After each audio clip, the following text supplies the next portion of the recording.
तो हमारा अगला वर्ड है engross। आइए इसके अलग अलग यूजेस और मतलब को समझते हैं। ओके, सो सबसे पहले ये है क्या? ये वर्ड एक वर्ब है, यानी कि एक क्रिया, एक एक्शन वर्ड।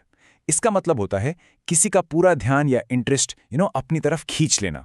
सिंपल शब्दों में कहें तो जब कोई चीज आपको इतनी पसंद आ जाए कि आप उसमें पूरी तरह से खो जाते हैं, तब आप उस चीज से इंग्रॉस हो जाते हैं। चलिए इसका यूज देखते हैं एक सेंटेंस में। इमेजिन कीजिए कि एक नया वीडियो गेम लॉन्च हुआ है और वो इतना इंटरेस्टिंग है कि खेलने वाले घंटों तक उसमें डूबे रहते हैं। इसके लिए हम कहते हैं the new video game will engross players for hours. अच्छा, अब यहाँ एक ज़रूरी बात, अक्सर इस वर्ड का फॉर्म बदल जाता है।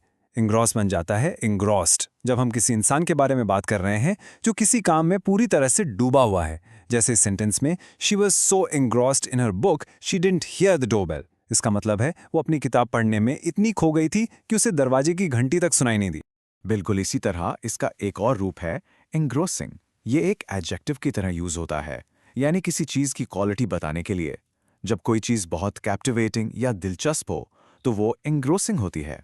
For example, the documentary was so engrossing that I watched it twice।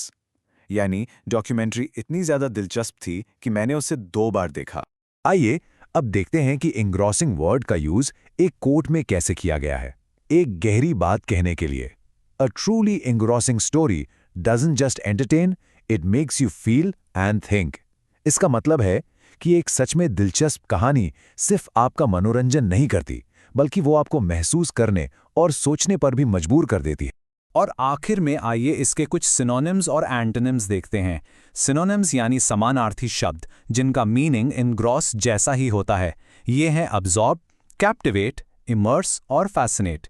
और एंटोनिम्स यानी इसके विपरीतार्थक या उल्टे शब्द। ये हैं बोर, डिसइंटरेस्ट, डिस्ट्रैक्ट और रिपेल। इन वर्ड्स को याद रखने से आपकी वोकैबुलरी और भी स्ट्रांग होगी। बस आज के लिए इतना ही, मिलते हैं नेक्स्ट वीडियो में। Happy learning, bye bye.